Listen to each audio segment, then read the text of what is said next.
Vivamos una estación inolvidable.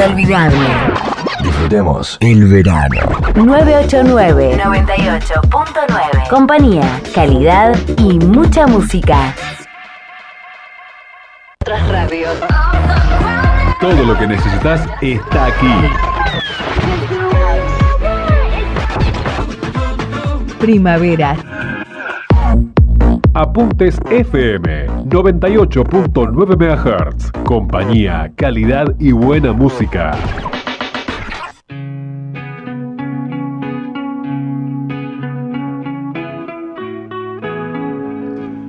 Hola a todos, ¿cómo están? Volvemos después de un tiempo con nuestro programa Historia en tus oídos. Hoy muy bien acompañado con mi amiga Gabriela Bogo, la directora de la Escuela de Música de la Municipalidad de 3 de Febrero y que con muchas otras actividades musicales más. ¿Cómo estás, Gaby? Bien, muy bien, Adri, un placer estar acá otra vez. Gracias a vos por estar, Gaby.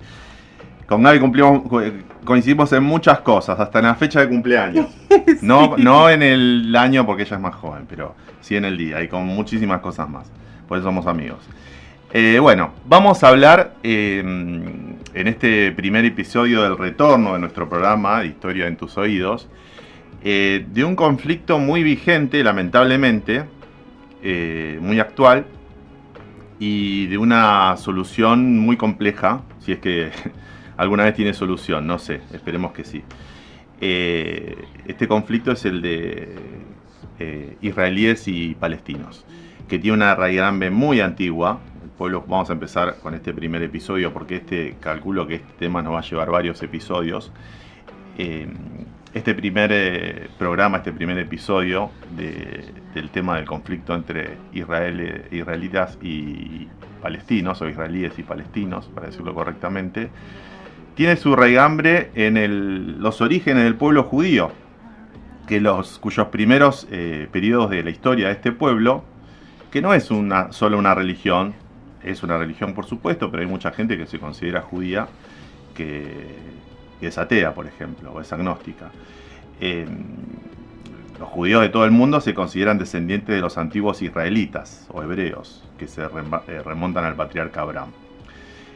Bueno, los orígenes, los primeros periodos de la historia de este pueblo coinciden con las del territorio, con su territorio, el territorio que está comprendido entre el río Nilo y los ríos Tigris y Éufrates. Según la tradición judía, el origen de este pueblo está en las 12 tribus que coinciden con los 12 hijos de Jacob. Jacob, según el Antiguo Testamento, es hijo de Isaac e Isaac es hijo de Abraham. A Abraham Dios lo guió por los desiertos hasta llegar a la tierra prometida, que está comprendida justamente en la zona que hemos comentado, la zona que está entre el río Nilo y los ríos Tigris y Éufrates, que es una zona de que llegó a ser muy próspera y con mucho cruzamiento de carreteras comerciales. Los israelitas fueron esclavizados, según también consta en el Antiguo Testamento, por los egipcios y después de varios siglos fueron liberados por Moisés y conducidos por él en el Éxodo. Moisés, saben que el faraón de Egipto, para evitar la multiplicación o el crecimiento de la población de judíos que estaban esclavizados, ordenó a todas las mamás matar a todos los bebés judíos, obviamente algo que se repite en el Antiguo Testamento, y según este libro, la madre de Moisés se negó a esto, lo puso en una canasta en el río Nilo y lo recogió la hija del faraón, que estaba bañándose en el río Nilo. Lo criaron y él en un momento reconoce su identidad, Moisés, y quiere recorrer y conocer él llevaba por supuesto una vida acomodada y quiere conocer un poco de su pueblo y ve a un guardia golpeando a un judío. Entonces él mata al guardia y huye al desierto. Está unos años en el desierto y después vuelve, guiado por Dios, con demandas al faraón de que libera al pueblo. El faraón se niega, vienen las famosas 10 plagas de Egipto que caen sobre Egipto, hasta que hay una película muy buena, un clásico de Jules Briner, que habla de este tema, que muestra este tema. Y bueno, el faraón se niega hasta que, bueno, a raíz de las 10 plagas, acepta liberarlos, el faraón, a los judíos que guiados por Moisés, empiezan a transitar en busca de la tierra prometida. En el Éxodo, que es el segundo libro de la Biblia, está descrito esto. En un momento el faraón Ramsés II, que según investigaciones históricas, este hecho ocurrió aproximadamente en el año 1250 a.C., se arrepiente de esto y cuando persigue a los judíos, imagínense con todos sus bagajes, carretas, animales, niños, ancianos, cuando quieren cruzar el Mar Rojo se enfrentan con esa barrera natural que les impedía la salida. Dios abre las aguas del Mar Rojo y el pueblo judío puede pasar. Cuando el faraón se arrepiente y los empieza a perseguir y quiere hacer lo mismo, el Mar Rojo se cierra y bueno, mueren todos los persecutores del pueblo elegido por Dios.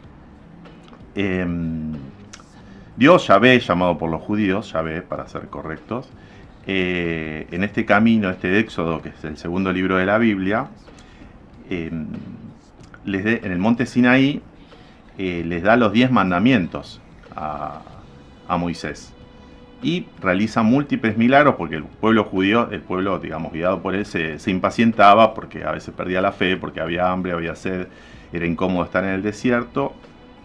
Dios, Yahvé, le da múltiples milagros, como hacer caer maná del cielo, encontrar fuentes de agua, que es muy valiosa en el desierto. Y este éxodo lo lleva hacia la tierra prometida, pero no en esa generación, porque Moisés y Yahvé consideran que no estaba preparado el pueblo judío para encontrar la tierra prometida. Entonces es otra generación, y guiados por Josué, que finalmente lleva a los judíos a lo que sería el Canaán, la tierra prometida. Que más o menos, para ubicarlos, serían el norte en las montañas del Líbano, al sur en el desierto del Negev, cerca de la península de Sinaí, al oeste el Mediterráneo y al este el río Jordán y el desierto. O sea, los actuales Israel y Palestina y partes del Líbano, Siria y Jordania. Luego de unos años, los reyes de Israel, hay unos reyes de Israel, primero Saúl, que es el que unifica las distintas tribus, después David, el conocido David, que bueno, era un músico, tocaba el arpa, que se instala en la corte del rey Saúl, y cuando ante una invasión filistea logra vencer a Goliat, a un hombre muy fuerte, muy corpulento, de los filisteos, de los pueblos invasores, con su onda, y bueno, David se convierte en el segundo rey, en el segundo rey más conocido de los israelitas. Después de David viene Salomón, un rey muy sabio, que construye el famoso templo de Jerusalén. Pero luego de la muerte de Salomón, el reino de Israel se divide en Israel del norte, con capital en Samaria, y el reino de Judá, en el sur, con capital en Jerusalén. En el año 722 a.C., por supuesto, el reino del norte, Israel, es conquistado por los asirios y la población es deportada. Es la primera gran deportación de los judíos por otros pueblos, y la población esta del reino del norte de Israel se pierde. Son las famosas 10 tribus perdidas, que no se asimilan seguramente a otras poblaciones, y bueno, son las famosas 10 tribus perdidas de Israel, del pueblo de Israel. El reino de Judá continúa, siglo y medio más, y en el 586 a.C., el reino de Judá es conquistado por babilonios y la población también es deportada en el cautiverio de Babilonia. Se destruye el templo que había construido Salomón, en la primera destrucción del templo, y la población vive en cautiverio hasta la época de Ciro, el emperador de los persas, Ciro II, el Grande. Los persas, que conquistan en el 537 las tierras de Israel, son más tolerantes con las religiones. Entonces se permite el retorno de los judíos a Israel y se permite la reconstrucción del templo. Esto va a durar unos 200 años, el dominio persa, hasta que venga ni más ni menos que Alejandro Magno, el macedonio de cultura helena que conquista el imperio persa y buena parte de Asia, e Israel incluido, las tierras de Israel incluidas, en el 331 a.C. Según dicen, los habitantes de Jerusalén lograron que Alejandro no atacara la ciudad, no la destruyera, sino que se la ofrecieron. Si él la respetaba, la población, él cumplió y vino el dominio de Alejandro por poco tiempo, porque Alejandro Magno es un hombre que ha conquistado un enorme imperio, como algunos otros, pero un imperio que no lo sobrevivió. A su muerte, los antiguos generales de Alejandro Magno muere a los 33 años, con un heredero, un bebé muy joven. Entonces sus generales se pelean, los diádocos, eran los generales de Alejandro, que se guerrean entre sí, y el imperio, después de unos años de guerra, se fracciona en 3 grandes reinos: el de Macedonia y Grecia, el reino seleucida, que contiene, porque era el reino seleucida, era en Oriente Medio y las tierras de Asia de Alejandro, que es el que contiene las tierras de Israel, y el reino Ptolomeo en Egipto, que los reyes toman el nombre de los antiguos faraones egipcios. Bueno, por unos siglos, Israel, el pueblo israelita, es dominado por el reino seleucida, hasta que llegan los romanos. Los romanos, que en su momento llegaron a dominar todo el mar Mediterráneo, todas las costas del mar Mediterráneo, incluida Judea, por supuesto. En el 63 a.C., fíjense que nos estamos acercando al nacimiento de Cristo, el general Pompeyo conquista Siria y Judea y pasó a ser provincia romana. Por eso, unas décadas después, Jesús, el fundador de otra gran religión monoteísta, el cristianismo, que era de familia judía, nace bajo dominio romano. Paralelamente y constantemente contra los romanos hay revueltas muy sangrientas del pueblo judío. En el año 70, por ejemplo, es la segunda destrucción del templo de Salomón, esta vez por el general Tito, que es el hijo de Vespasiano. El general Tito, que después era príncipe, después va a ser emperador de Roma, destruye, arrasa Jerusalén y expulsa a muchísimos judíos de la región. No llega a ser una diáspora, no llega a ser una expulsión total, pero muchos judíos deben abandonar Judea, justamente, o las tierras de Israel, debido a las rebeliones, porque los romanos querían evitar estas constantes rebeliones, que van a seguir igualmente hasta que el emperador Adriano rebautiza a Judea como Palestina en el año 135 después de Cristo, le quita el nombre de Judea, le pone a la región el nombre de Palestina, que hoy está muy vigente, y lo pone como parte de la provincia de Siria. Y ahí sí obliga a todos los judíos a abandonar la región. Entonces comienza el famoso éxodo, que en los judíos se van a dispersar, aprovechando muchas veces las vías de comunicación romanas, por todo el imperio, sobre todo por el norte de África, en esa época todavía. Después van a seguir expandiéndose.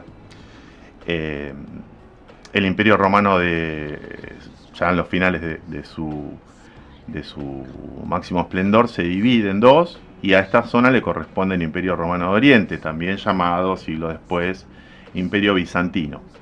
Y en esa época empiezan a regresar a Palestina grupos de judíos. El regreso era restringido, pero no impedido totalmente. Estaba impedido totalmente en Jerusalén. Igualmente siempre hubo pequeños grupos de judíos. En unas épocas comenzaron a crecer más en número, pero una minoría, por supuesto, que siguieron viviendo en esas tierras y que regresan a veces de modo oculto, a veces no, incluso a Jerusalén. El Imperio Romano de Oriente, o Imperio Bizantino, era cristiano, por supuesto, pero en el 637 después de Cristo, obviamente, con la yihad, comienza la la Guerra Santa musulmana predicada por Mahoma, que había predicado en Arabia, y surge esta nueva religión monoteísta, el Islam, que va a comenzar a expandirse y conquista Jerusalén en el año 637, expulsando al Imperio Bizantino, expulsando a los cristianos, o obligando a convertirse en musulmanes. Los árabes musulmanes empiezan a dominar la región y los musulmanes van a seguir dominándola prácticamente hasta el siglo XX, con un pequeño paréntesis de un siglo aproximadamente luego de la Primera Cruzada, cuando los cristianos quieren reconquistar Tierra Santa, que para los cristianos también era Tierra Santa, porque Jesús había vivido y predicado ahí. Muchos cristianos, los señores feudales cristianos, se reúnen para reconquistar estas tierras, muchos por verdadero fervor religioso, otros por ambición de tierras, otros por ambición de comercio. Distintos motivos concluyen a que vengan las famosas cruzadas, que solo la primera va a ser completamente exitosa, que va a recuperar para los cristianos Jerusalén. Después son expulsados y por más que vienen varias cruzadas más, nunca llegan a recuperar la principal ciudad, Jerusalén, obviamente. Entonces los musulmanes desde el 637, y salvo este paréntesis, van a dominar hasta principios del siglo XX esta región. Cuando digo los musulmanes, digo por la religión musulmana, porque los musulmanes no son solamente árabes. Árabes son un pueblo que proviene de la península arábiga, pero después, en el año 1071, aparecen los turcos selyúcidas, que vienen de Asia Central, que se convierten al Islam, también son musulmanes, pero son turcos, no árabes, que van a pasar a dominar la religión hasta que otro pueblo, también turco, pero turco otomano, no los selyúcidas, en 1516 pasan a dominar esta región ellos, pero bueno, el Islam sigue y va a seguir por varios siglos más. Incluso cuando los musulmanes habían expulsado a los árabes, habían expulsado a los bizantinos de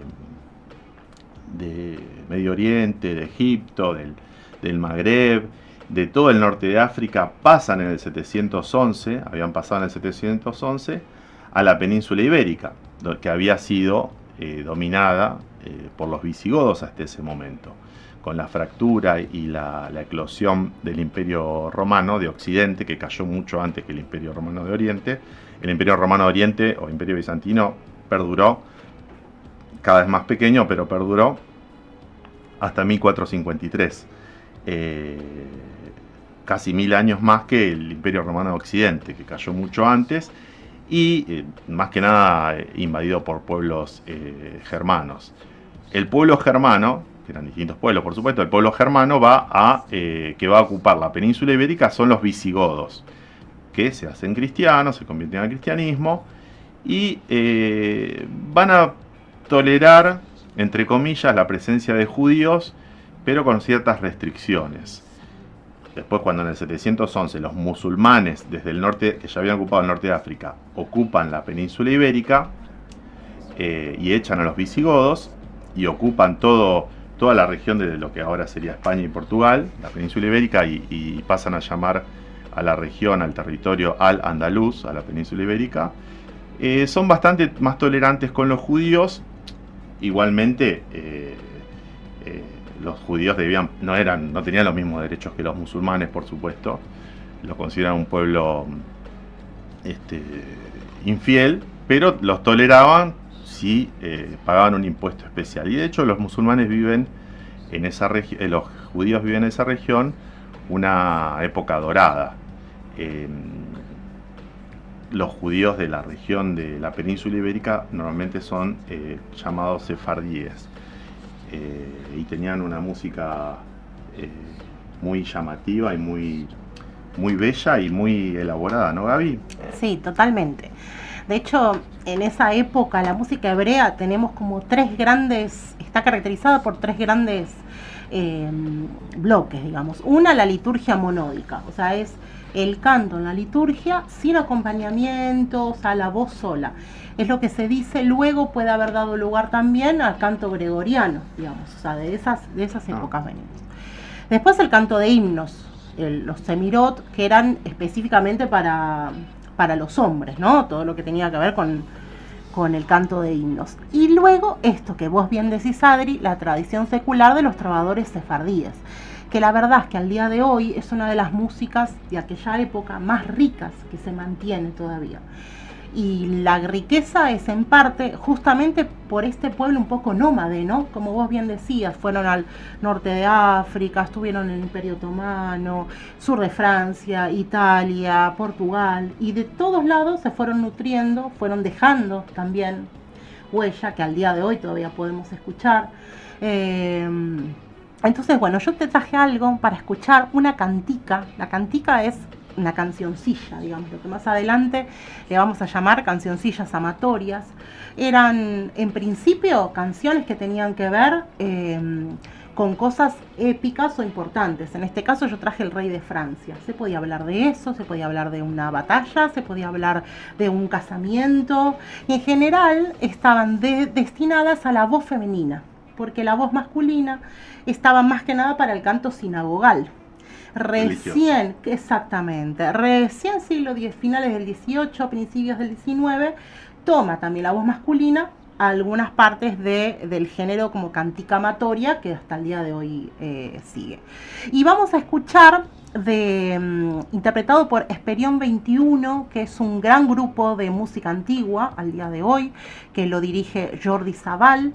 Y hace música de aquellas épocas muy fielmente, por eso te lo traje, porque podemos escuchar un poco al día de hoy cómo se hacía en esa época. Está en la voz de Montserrat Figueras, que es una gran soprano que ya falleció, fue la mujer de Jordi Savall durante muchos años, y bueno, espero que les guste. Por supuesto.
hermosa la música, Gaby, como siempre.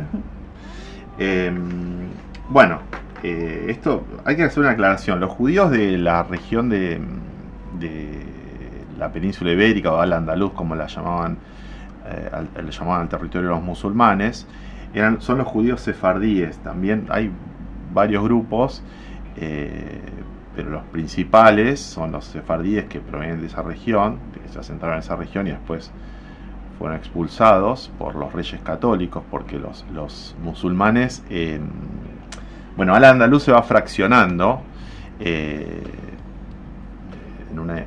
distintas entidades políticas, se van debilitando los reinos musulmanes o emiratos musulmanes en la península ibérica. Los cristianos, algunos grupos se habían resistido en el norte, algunos grupos cristianos, y empiezan a avanzar hacia el sur, una guerra larguísima de reconquista, lo llaman ellos. Los cristianos lo llamaban así, hasta que se van integrando los reinos. Los más conocidos son Portugal, orientado hacia el Atlántico, que es el que va a iniciar las exploraciones ultramarinas para poder comerciar con el lejano oriente sin pasar por territorio musulmán. Van a intentar circunnavegar a África para evitar justamente pagarle impuestos a los musulmanes, que son los portugueses. Después, los otros grandes reinos son Castilla y Aragón, que se unifican con el casamiento entre Isabel de Castilla y Fernando de Aragón, formando lo que ahora sería España. Y estos reyes eran muy intransigentes, tanto Isabel como Fernando. Son los que, todos sabemos que financian el viaje de Cristóbal Colón. Son muy intransigentes con la religión, terminan de expulsar al último reino musulmán, el último reino moro, el reino de Granada, en 1492, que es un año muy importante en distintos aspectos. Primero por esto, que se termina de expulsar a los musulmanes. Es un año exitoso desde el punto de vista de los reyes católicos. Se descubre América, entre comillas. También un tema para analizar, que podemos hablar en otro episodio. Y se expulsa a los judíos. Se implementa también, los reyes católicos son los que implementan la Inquisición en el Reino de España, en los reinos de Castilla y Aragón unificados. Entonces el Papa, en reconocimiento a esta lucha en defensa de la fe cristiana, que incluye, como dije, la expulsión de los judíos de estos territorios, les da el título de reyes católicos. Y los sefardíes son los judíos que provienen de esos territorios, que después siguieron reubicándose muchas veces en territorios musulmanes o en lo que sería el Imperio Otomano. Los ashkenazis, los judíos ashkenazis, son más bien de Europa central y oriental. Por varios siglos los judíos convivieron con cristianos, ya sea cristianos católicos o cristianos ortodoxos en el caso de Rusia, o cristianos protestantes en el norte de Europa, de manera más o menos cordial, dependiendo de la región, dependiendo del gobierno de la zona. En 1894, por ejemplo, se ve el antisemitismo reinante en Francia, cuando Alfred Dreyfus, un oficial de artillería, un capitán, un técnico, el arma de artillería dentro del ejército es un arma muy técnica, es acusado injustamente de espionaje al servicio de Alemania. Un militar francés es acusado muy injustamente, y todo coincidía, toda la falsedad de las pruebas, después como se demostró, estaba muy influenciado por el sentimiento antijudío de Francia, y no solo de Francia, sino en muchas partes de Europa.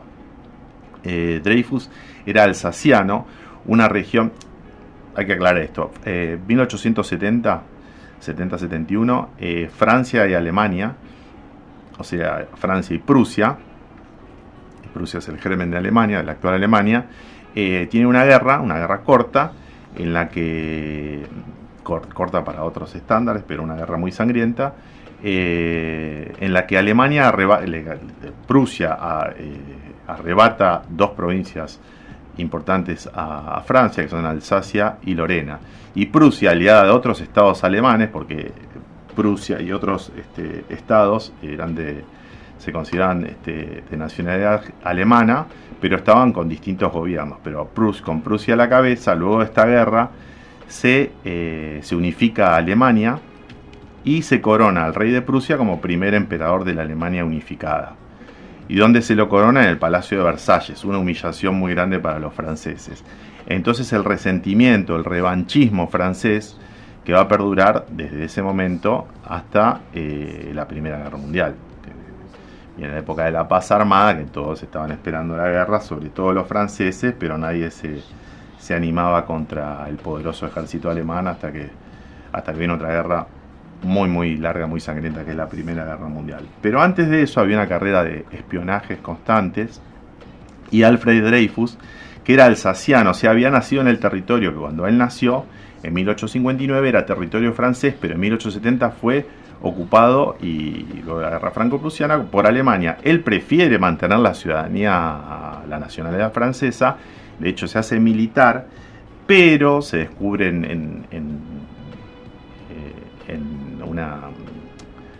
el servicio de inteligencia, el servicio de espionaje francés tenía contratada a una chica que hacía labores de limpieza en la embajada alemana, en la oficina del delegado militar alemán en París, y descubre ciertas cartas, se las da al servicio secreto. Era una chica muy hábil, a pesar de que era analfabeta, por eso los alemanes confiaban en su discreción, entre comillas, pero ella era una chica muy despierta, según dicen.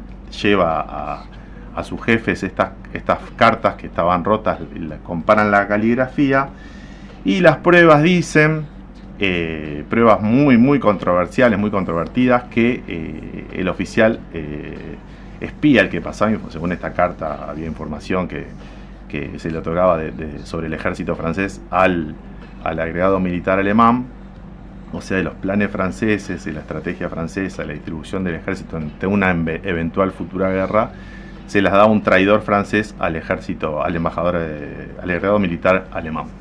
Entonces se reconstruye esta carta según unas pericias caligráficas bastante controvertidas. Se deduce que era Dreyfus el traidor. Él alegó siempre su inocencia, siempre, y años después es enviado incluso a prisión, se lo degrada, se lo expulsa del ejército, se lo envía a prisión a la Isla del Diablo, en la Guyana francesa, una zona tropical de condiciones terribles de reclusión.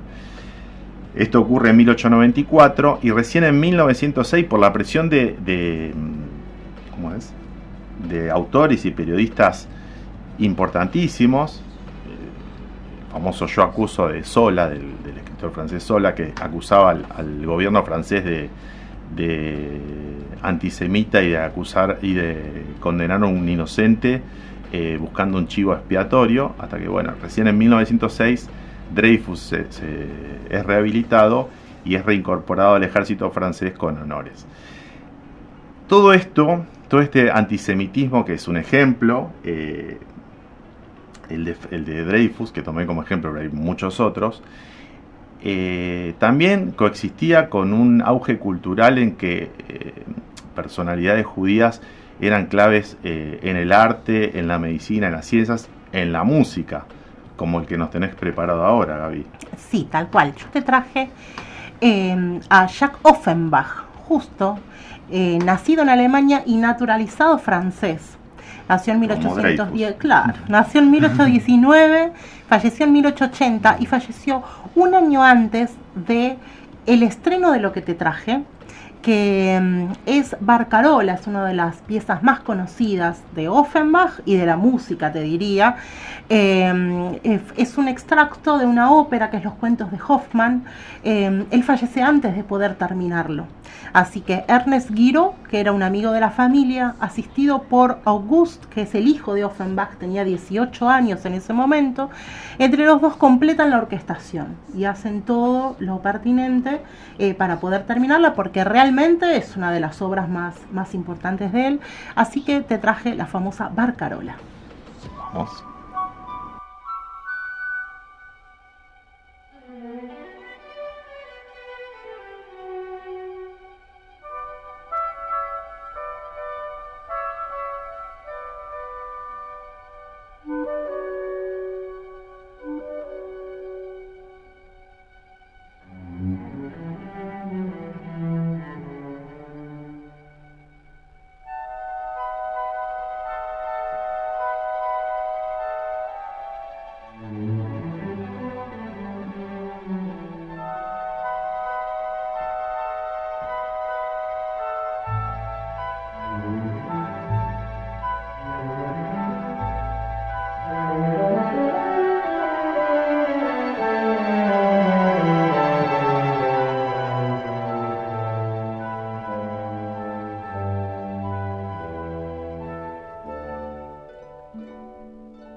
Una maravilla, Gaby, una maravilla. Ella me decía que está en francés también, justamente como Dreyfus, como bueno, Offenbach, que es una canción que la que más suena, como se dice, en La vida es bella. Sí, tal cual. Él se la hace escuchar a la esposa que está prisionera acompañándolo. Una maravilla, gracias, Gaby. Que Gaby, ya se habrán dado cuenta, es cantante, no sé si se habrán dado cuenta, se los digo, y es soprano. Una gran cantante, yo he tenido el placer de escucharla. Gracias, Adri. Bueno, uno de los testigos de esta injusticia, por ser leves, contra Dreyfus y contra la comunidad judía en general, fue Theodor Herzl, que era un judío húngaro. Hungría era parte del Imperio Austrohúngaro en ese momento. Él había nacido en Budapest, pero en ese momento daba, digamos, como la capital del Imperio Austrohúngaro era Viena, y era corresponsal de un diario vienés en ese momento en París, y vio todo el proceso de Dreyfus y la injusticia de este proceso. Entonces, Theodor Herzl, que en la Declaración de Independencia del Estado de Israel, que se va a dar varias décadas después, es considerado el padre espiritual del Estado judío. Vivió primero el antisemitismo reinante en Europa y en muchos lugares en carne propia. Él, por ejemplo, era abogado. Él era de una familia acomodada, una familia judía acomodada de Budapest, así que tuvo un hombre con mucha educación, llegó a ser abogado, pero él quería ser juez y no podía por ser judío. Y comenzó a pensar a fines del siglo XIX en que en vez de la asimilación o la integración o la coexistencia pacífica entre judíos y no judíos, era hora de promover un Estado judío, crear un Estado judío con un territorio y una población judía. 1897, eso es el movimiento sionista, por volver a Sion, ¿no? En 1897 se realiza, era un hombre con mucha iniciativa, se realiza a instancias de él el primer congreso sionista en Suiza, en Basilea, y fue un luchador infatigable con esta idea de crear un Estado judío. Hubo distintas propuestas, no solo volver a la tierra prometida, según las escrituras hebreas, sino incluso hubo un plan para establecerse en Uganda, hubo planes para establecerse en Argentina, bastante poco conocidos, pero hubo planes para establecerse en Argentina. Incluso se establecieron colonias judías, paralelamente a como se establecieran colonias judías en el territorio palestino, que dominado en ese momento por el Imperio Otomano. También se establecieron colonias judías con mucha población en distintas zonas de nuestro país. En Entre Ríos hay vestigios obras muy palpables de estas colonias judías que se han integrado después a la población argentina. Después, bueno, obviamente los distintos planes fueron quedando relegados para crear un Estado judío por el principal, que era establecerse en la tierra sagrada para su religión. Theodor Herzl fue recibido por importantísimos dirigentes mundiales, incluso por el Kaiser, el emperador Guillermo II de Alemania, ni más ni menos, que lo recibió en varias ocasiones. Pero bueno, lo más firme, como dije, era volver a Israel, pero Israel, o Palestina, era dominada en ese momento por el Imperio Otomano, que, como dije, no eran árabes, pero sí eran musulmanes, y en ese momento vivía una época de decadencia económica, política y hasta militar, que iba retrocediendo en los Balcanes, que las disputas entre los distintos pueblos que habían sido sometidos con mano de hierro muchas veces por los turcos otomanos en toda la zona de los Balcanes empezaban a hacerse contra sus opresores, como los veían ellos, cada vez más fuertes, y se empiezan a intervenir distintas potencias, como el Imperio Austrohúngaro principalmente y el Imperio Ruso, que quería avanzar en los Balcanes. De hecho, años después, la Primera Guerra Mundial va a empezar en los Balcanes, cuando asesinan en Sarajevo al príncipe heredero del Imperio Austrohúngaro. Esa es otra historia muy interesante, ese asesinato y ese inicio de esa guerra tan sangrienta. Pero el Imperio Otomano estaba en franca decadencia, pero todavía dominaba los territorios y tenía una producción musical y artística y cultural muy importante. Tenemos acá una especialista, Gaby, que nos va a contar un poco de la música del Imperio Otomano. Sí, tal cual. La verdad es que tuve que buscar, Adri, porque estamos muy occidentalizados con la música. ¿Le costó encontrar a Gaby? Me costó. Sí, me costará a mí. Y encontré a Dimitri Cantemir, que es uno de los compositores más importantes del barroco, ¿no? De música otomana. Claro, ¿cómo no me va a costar si exponente barroco del otro lado tenemos, por ejemplo, a Bach? Claro. En Occidente? Entonces, quedó un poco eclipsado, por así decirlo. Sin embargo, fue muy importante porque desarrolló un sistema de notación único para la música turca y transcribió cientos de obras. Tiene muchísimos libros. El más famoso se llama El libro de las ciencias y de la música. Y es muy importante cómo él comenzó todo este estudio, ¿no?, de la música. Resulta que su papá fue elegido gobernador de Moldavia, y quienes tomaban estos cargos tenían, así como costumbre de los príncipes de la época, enviar a uno de sus hijos a modo de rehén, por si había alguna revuelta, podían decapitarlo.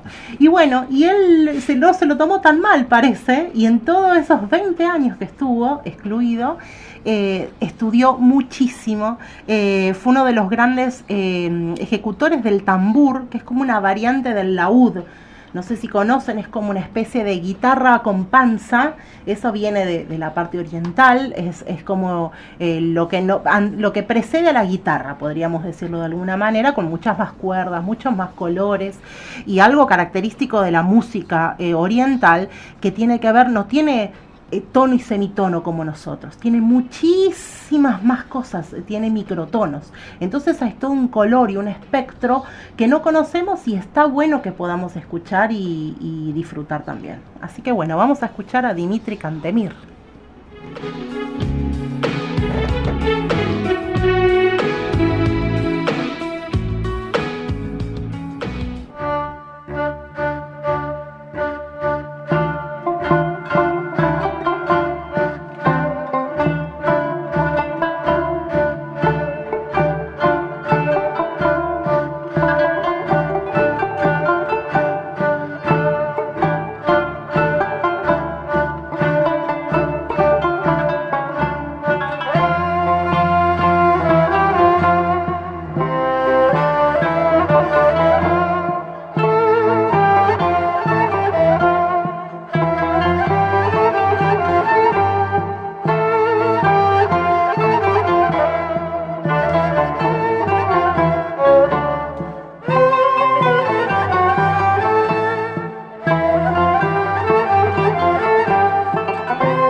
Gaby, muy bueno. Este muchacho, ¿me repetís el nombre? Porque Sí, era un cómo no. completo desconocido para Dimitri mí. Cantemir. Bueno, si lo quieren escuchar, yo lo voy a escuchar para hurgar un poco más en otro tipo de música, música otomana. Dimitri Cantemir creció como un rehén. Me hace acordar, le comentaba a Gaby,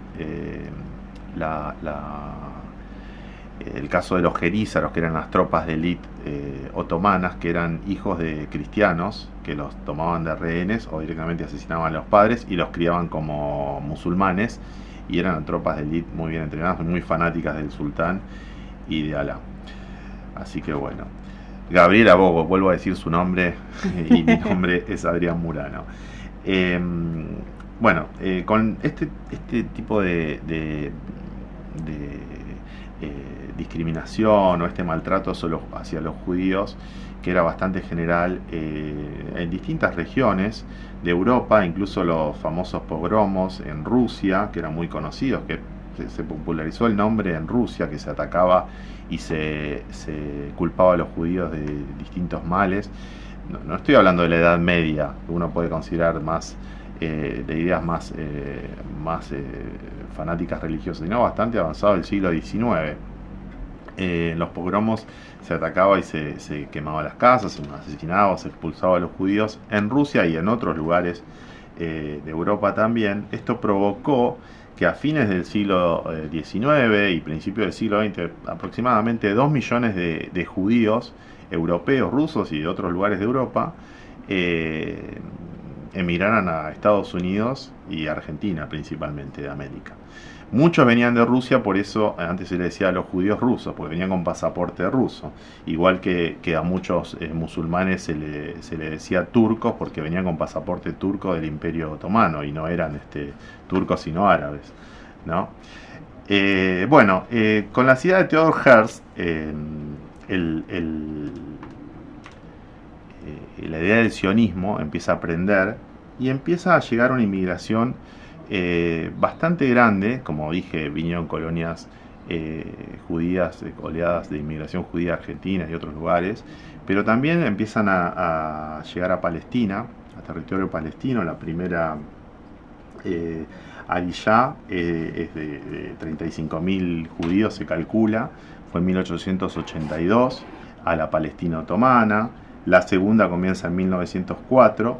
Según fuentes judías, siempre esto hay que aclararlo y hay que decirlo, según fuentes judías, el territorio estaba muy despoblado. Según dicen los árabes, no estaba despoblado, estaban habitando muy bien poblado o con bastante población árabe, pero no hay censos confiables de esa época. Pero según las fuentes judías, estaba muy poco poblado el territorio palestino y empiezan a poblarse cada vez más de terrenos o de asentamientos judíos.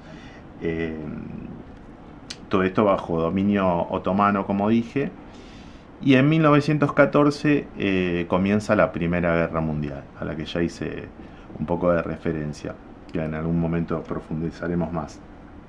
Los ingleses, con el famoso Lawrence de Arabia y otros agentes, quieren agitar a la población árabe contra el dominio del decadente, para ese momento, Imperio Otomano, que compartían religión pero no compartían el grupo étnico, la nacionalidad. Entonces muchos árabes los ingleses empiezan a apoyar levantamientos árabes contra el Imperio Otomano, que va a perder la guerra, la Primera Guerra Mundial, y va a venir realmente un gran conflicto que profundizaremos en otro episodio porque nos vamos a quedar sin tiempo. Pero me gustaría escuchar un poco de música del siglo XX, Gaby, que es muy rico en conflicto, pero también muy rico culturalmente en este conflicto que va a empezar a surgir bien en esta época entre israelíes y musulmanes.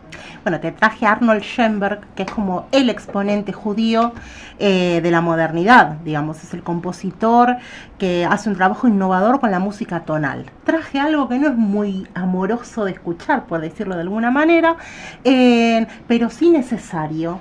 La obra se llama Un sobreviviente en Varsovia y está toda la música en tensión, genera Schoenberg, sobre un narrador que está arriba hablando como si fuese un sobreviviente en Varsovia y esperando que lo numeren para llevarlo a la cámara de gas. Así que es muy fuerte y duro. Bueno, muchas gracias Gaby Bogo, muchas gracias al operador Leo Weisman.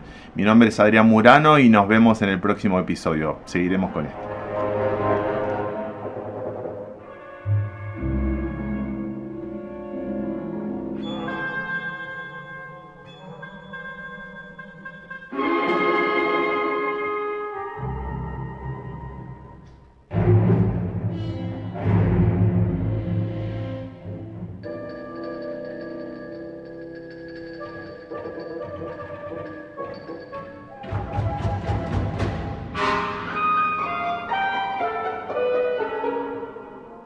I cannot remember everything. I must have been unconscious most of the time. I remember only the grandiose moment when they all started to sing as if pre-arranged. The old prayer they had neglected for so many years. La estación que más se escucha en tu ciudad. La estación que más se escucha. Apaga la compu y el celular. Olvídate por un rato del Twitter y el Facebook. Relájate. Relájate. Cerrá los ojos. Y disfrutá de los sonidos del verano. 989 98.9. Compañía, calidad y mucha música.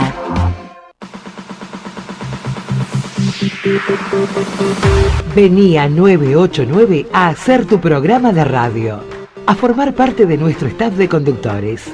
¿Querés hacer tu sueño realidad? Nosotros estamos para cumplírtelo. Escribinos a info@fm989.com.ar.